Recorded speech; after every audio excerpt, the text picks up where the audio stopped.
महाराष्ट्र के एक ऐसे नेता जिनके नाम के बाद एक संघर्ष की कहानी जुड़ जाती है। संघर्ष ऐसा है कि कभी वो आईआरएस ऑफिसर को लड़ते हैं या कभी पूरी सिस्टम को लड़ते हैं, लेकिन उसके बाद जो परिणाम होते हैं वो झेलने के बावजूद भी वो फिर एक बार विधानसभा चुनाव के लिए तैयार होते हैं।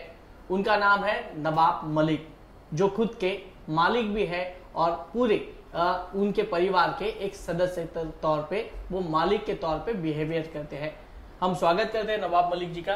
नवाब भाई, आपका स्वागत है एबीपी न्यूज़ में। धन्यवाद। नवाब भाई, जिस तरह से मैंने वर्णन किया कि आपकी राजनीति एक संघर्षमय कहानी है, आप इस बार अपना खुद का मतदार संघ छोड़ के, विधानसभा क्षेत्र छोड़ के आप दूसरे विधानसभा क्षेत्र में चुनाव लड़ने जा रहे हैं। क्या कहानी है इस नए मतदार संघ की? देखिए, ऐसा है कि मैं ये तीसरा विधानसभा क्षेत्र है जहाँ मैं चुनाव लड़ने जा रहा हूँ। 1996 में नेहरू नगर विधानसभा से मैं उपचुनाव जीता था। 99, 2004 ऐसे 3 बार हम यहाँ जीते। 2009 में डीलिमिटेशन में कॉन्स्टिट्यूएंसी रिजर्व हो गई तो मुझे अनुशक्ति नगर भेजा गया। 2009 में मैं वहाँ जीता। 14 में हम 1007 वोटों से हार गए। फिर 19 में 16,000 से फिर हम जीते। और जिस तरह से सरकार बनी, मैं मंत्री बन गया, तो ये सारी परिस्थितियों में मेरी बेटी जो है वो सना, वो कॉन्स्टिट्यूएंसी का जो सारा काम था वो देख रही थी। फिर उसके बाद मेरी गिरफ्तारी हो गई। उसके बाद 17-18 महीने हम लोग जेल में और अस्पताल में रहे। तो इस दौरान फिर बीमारी की वजह से मैं कॉन्स्टिट्यूएंसी में नहीं जा पाया। इस दौरान जो है वो मेरी बेटी ने पूरी कॉन्स्टिट्यूएंसी को नर्स किया, उसे देखभाल किया, लोगों के काम किए। और जब मैं दफ्तर में बैठने लगा तो काफ़ी भीड़ दफ्तर में आती थी। बेटी अपने बच्चों का स्कूल वगैरह का कामकाज ख़त्म करके थोड़ा मेरे बाद आती थी। तो दफ्तर में लोग बैठे रहते थे। मैं जब कहता था स्टाफ से कि लोगों को बुला लो, बाहर बैठे हैं, तो लोगों का कहना था कि लोग आपसे नहीं मैडम से मिलने के लिए आए।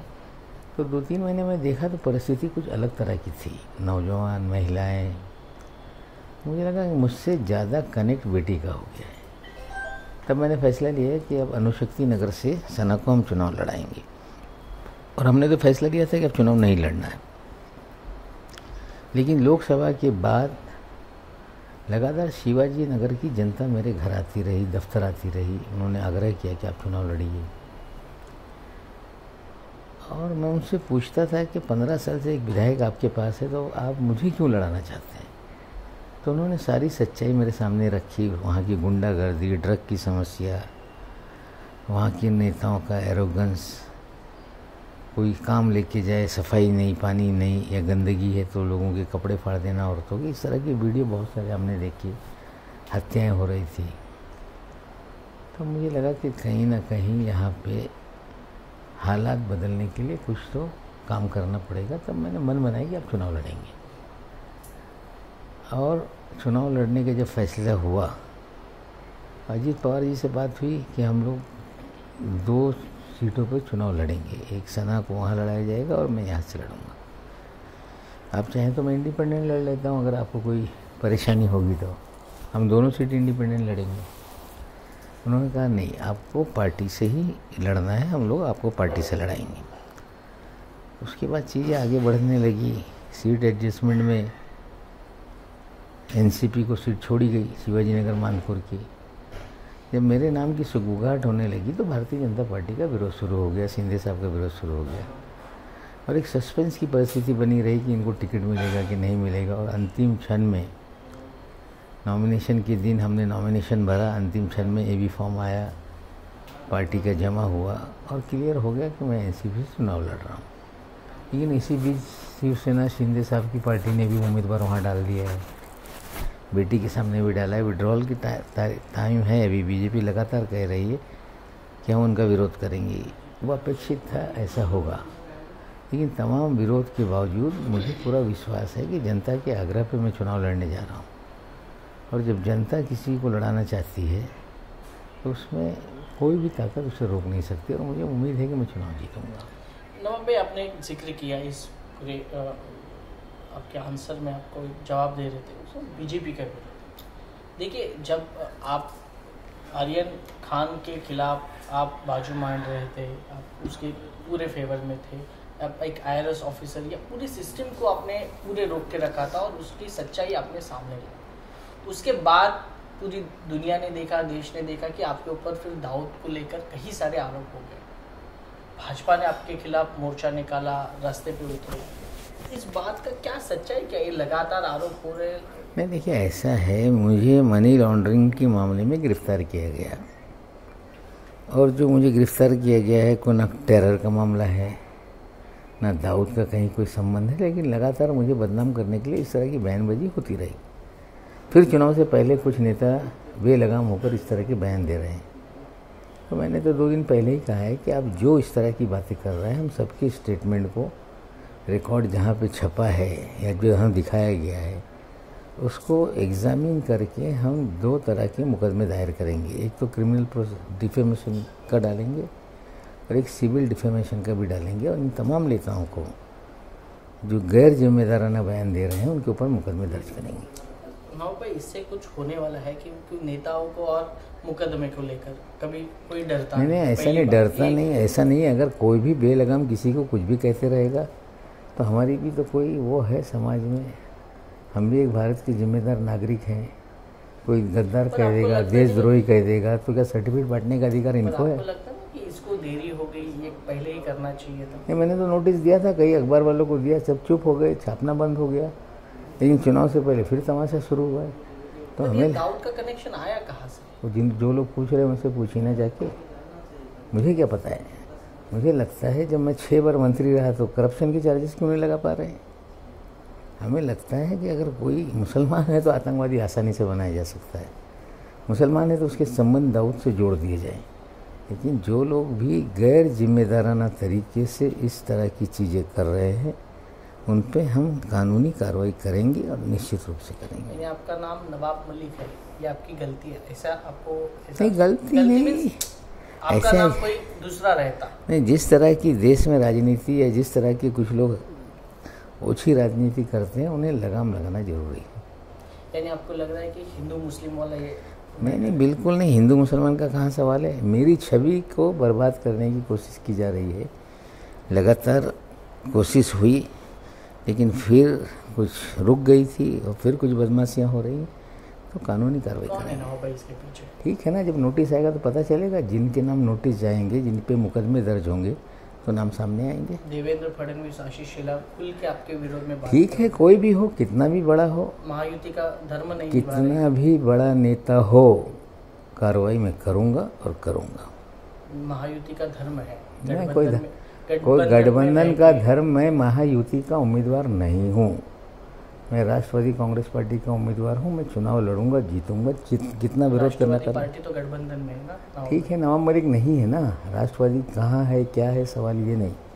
नवाब मलिक पूरी ताकत से चुनाव लड़ेगा, जिसे विरोध करना है करे, हम चुनाव जीतेंगे। इसके सामने आपको राष्ट्रवादी से भी फॉर्म दिया गया है, वहाँ पे एकनाथ शिंदे की उम्मीदवार 5,000 वोट पाएंगे क्या? वो 5,000 वोट पा जाएंगे तो हम देखेंगे राजनीति में। ऐसे ही हैं, कभी पुलिसिए थे, पुलिस की नौकरी थी, दबंगई करके 1600 वोट पाए, कारपोरेटर बन गए, एक हवा खड़ा रहा। लेकिन अब के चुनाव में पता चलेगा कि नवाब मलिक के सामने चुनाव लड़ना क्या होता है। चलो, आप सुरेश पाटिल की बात करें, लेकिन अबू आज़मी तो यहाँ पे कद्दावर नेता है, ताकतवर नेता है। जब बड़ी चुनौती होती है उसी को स्वीकार के चुनाव लड़ना और जीतना, उसी में मजा है। आसान चुनाव लड़ने से क्या मजा है? क्योंकि पहली बार यहाँ पे 2 मुस्लिम आमने सामने है और एक सुरेश पाटिल जो एकनाथ शिंदे के 5,000 वोटों के मालिक हैं वो, उससे अधिक वोट नहीं पाएंगे। अबू आज़मी के साथ कितने वोट पड़ सकते हैं, क्या हजारों? मुझे लगता है कि इतनी बड़ी लीड से मैं जीतूंगा कि नतीजा जिस दिन आएगा तो खबर उसी तरह की बनेगी। लेकिन अबू आज़मी को महाविकास आघाड़ी का समर्थन है ना। किसी का भी रहने दीजिए, पर आपको समर्थन नहीं है ना, यही तो फर्क है। भाई, नवाब मलिक राष्ट्रवादी का कैंडिडेट है, जनता की ताकत पे चुनाव लड़ रहा है, जनता चुनाव लड़ा रही है, गुंडागर्दी के खिलाफ चुनाव लड़ रहा है, नशा के खिलाफ चुनाव लड़ रहा है, दहशत के खिलाफ चुनाव लड़ रहा है, हमें लगता है लोग आज़ादी से जीना चाहते हैं। दबाव में लोग हैं, वो दबाव ख़त्म करने के लिए हम चुनाव लड़ रहे हैं और लोग हमारे साथ हैं, हम चुनाव जीतेंगे। दूसरी बात यह है कि महाराष्ट्र में अभी फिलहाल बगावतियों से सभी नेता परेशान हैं। पूरी महाविकास आघाड़ी हो, महायुति में 50 से ज़्यादा बगावती है। यहाँ पे भी देखिए, बहुत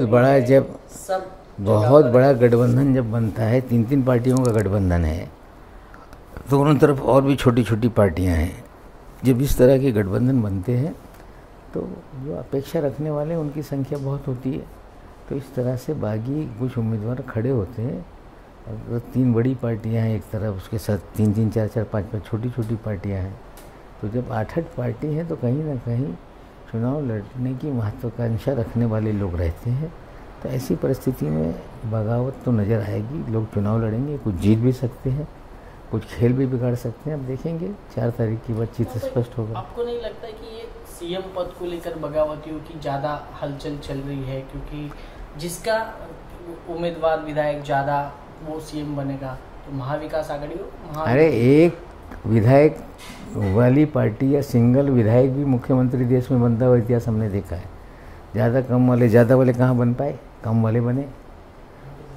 झारखंड अभी चुनाव साथ ही साथ हो रहा है, एक मधु गौड़ा अकेले मुख्यमंत्री बन गया। तो ज़्यादा कम का नहीं होता, परिस्थितियों के अनुरूप चीज़ें बनती है। लेकिन ये बात सच है कि बिना राष्ट्रवादी कांग्रेस पार्टी के कोई सरकार नहीं बन सकती, और अजीत पवार जी एक किंग मेकर की भूमिका में रहेंगे। कैसे? वो तो 23 तारीख को बात करेंगे, क्योंकि महाविकास आघाड़ी भी उसी रास्ते पे चल रही है। 23 तारीख को बात करेंगे। बिना राष्ट्रवादी कांग्रेस पार्टी के, अजीत पवार के कोई सरकार नहीं बन पाएगी। महाराष्ट्र की 2024 अभी ये चुनाव खत्म होने जा रहा है। इस चुनाव में किसकी सत्ता है? महाविकास आघाड़ी, महायुति की, और मुख्यमंत्री कौन? कांटे का मुकाबला है। 4 तारीख को और परिस्थितियाँ साफ होंगी, कौन कितनी ताकत से चुनाव लड़ेगा। धीरे धीरे परिस्थितियाँ साफ होंगी, लेकिन कांटे का मुकाबला होगा, ये सच है। देखो, नवाब मलिक जी ने शरद पवार छोड़ के अजित पवार को चुना है। इसके पीछे कई कारण रहेंगे। उसमें से एक कारण क्या है कि कितने साल शरद पवार से रहने के बाद आप अजित पवार से जुड़ गए, क्या कारण है? जो मेरे साथ संकट में खड़ा रहा, मैं उनके साथ हूँ। जो आदमी संकट में ताकत से आपके साथ था, हमारा धर्म बनता है, हमारी जिम्मेदारी बनती है कि उस नेता के साथ रहें। हार जीत होती रहती है, लेकिन चुनाव हम दोनों सीटों पर जीतेंगे। यानी शरद पवार संकट समय में आपके साथ नहीं थे, इसका साफ? मैं ऐसे तो कहीं नहीं कहा, सभी लोग मेरे साथ थे, लेकिन ताकत से जो था मैं उसके साथ हूँ। अजित पवार और उनके विधायकों का एक सपना है, कार्यकर्ताओं का, कि अजित पवार को मुख्यमंत्री पद की शपथ लेते हुए देखना है। एक विधायक की पार्टी मुख्यमंत्री का शपथ ले सकती है, तो अजित पवार की तो बहुत बड़ी पार्टी है। नवाब मलिक को मुख्यमंत्री बनते हुए देखना पसंद? मुझे मुख्यमंत्री नहीं बनना है। नवाब मलिक को नहीं, अजित पवार को। देखेंगे नतीजे के बाद, हम लोग किंग मेकर की भूमिका में रहेंगे, ये देखिएगा। ये सपना सच में उतरेगा अजित पवार के मुख्यमंत्री पद का? कौन से नेता को सपना नहीं है? हर आदमी मुख्यमंत्री बनना चाहता है। हर पार्टी के नेता, चाहे कांग्रेस में हो, शिवसेना में हो, बीजेपी में हो, राष्ट्रवादी कांग्रेस पार्टी में हो, जो नेता है उसे चरम पे जो सबसे ऊंची वाली कुर्सी है उस पर वो जाना चाहता है। तो सपने देखना कोई बुरी बात नहीं। नवाब मलिक जी को क्या लगता है, अजित पवार मुझे कोई मंत्री पद नहीं चाहिए। मैं कभी मंत्री पद नहीं लेना चाहूँगा। नेता है, सबसे ताकतवर नेता बन के उभरेंगे। मुख्यमंत्री ताकतवर नेता। भाई, कभी कभी ऐसे दिल में आता है कि एक बार शरद पवार, अजित पवार ही एक हो पाएंगे। देखिए, परिवार कौन सा कब एक हो जाएगा क्या पता। ठाकरे परिवार भी एक हो सकता है, पवार परिवार भी एक हो सकता है। सब लोग चाहते हैं देश में, महाराष्ट्र में, कि ठाकरे परिवार एक हो जाए, पवार परिवार एक हो जाए। लेकिन एक होना नहीं होना उन लोगों को तय करना है। हम लोग या आप लोग या जनता नहीं कर सकते। चुनाव के नतीजे एक साथ ला सकते हैं क्या पवार परिवार को? राजनीति में कोई चीज़ असंभव नहीं, कभी भी कुछ भी हो सकता है। 2019 में जो हुआ, कभी किसने सोचा था? तो चीज़ें बदलते रहती है परिस्थिति अनुरूप। लेकिन राष्ट्रवादी कांग्रेस पार्टी, अजीत पवार जी महाराष्ट्र की राजनीति में बहुत रिलेवेंट रहेंगे, किंग मेकर रहेंगे, ये बात सच है। एक दूसरा सवाल दूसरी पार्टी का, एमएनएस नेता राज ठाकरे हमेशा चुनाव में उतरते हैं, लेकिन उनको उतना उम्मीदवार जीत नहीं पाते हैं, सिर्फ वोट लेते हैं। इस बार क्या लगता है, राज ठाकरे की भूमिका क्या है? मुझे पता नहीं, मैं तो 2 सीटों को छोड़ के कहीं कुछ देख नहीं रहा हूँ। अब ये चुनाव लड़ा रहे हैं कई सीटों पे। जब तक कोई चुनाव में उतरता है तो हार जाएंगे। अगर उन्हें पता हो तो कभी कोई चुनाव नहीं लड़ता। सभी लोग बेटा जीतने के लिए लड़ते हैं। उतरा है इस बार, ठाकरे परिवार का तीसरी पीढ़ी है वो। एक बार आदित्य के बाद अमित ठाकरे भी चुनाव में उतरे। देखते हैं क्या दादर की जनता तय करती है। एक प्रेशर भी है बीजेपी का, जैसे आपके ऊपर है प्रेशर की हम मदद नहीं करेंगे, वहाँ पे सदा सरवणकर को पीछे हटने के लिए बोल रहे। क्या भाजपा महायुति का, गठबंधन का धर्म नहीं निभा रही है? मुझे पता नहीं, इसका जवाब तो वो खुद देंगे, मैं कैसे बताऊं। आप सिर्फ 2 सीटें और Ajit Pawar king maker. Yes. चलो बहुत बहुत शुक्रिया हमारे साथ बातचीत करने के लिए। Thank you. और आपने जो समय दिया उसके लिए बहुत बहुत शुक्रिया, और आपको आपकी चुनाव के लिए भी बहुत बहुत शुभकामनाएं। तो ये थे नवाब मलिक जी। इन्होंने साफ तौर पे कहा है कि आने वाले चुनाव के नतीजों के बाद फिर एक बार अजित पवार किंग मेकर की भूमिका में दिखेंगे। और दूसरी बात, यहाँ की जो लड़ाई है, इनकी बेटी भी चुनाव क्षेत्र से लड़ रही है, तो ये दोनों एक बार विजयी होकर फिर एक बार विधानसभा क्षेत्र में जाना चाहते हैं। कैमरा पर्सन योगेंद्र गुप्ता के साथ वैभव पराग, एबीपी न्यूज।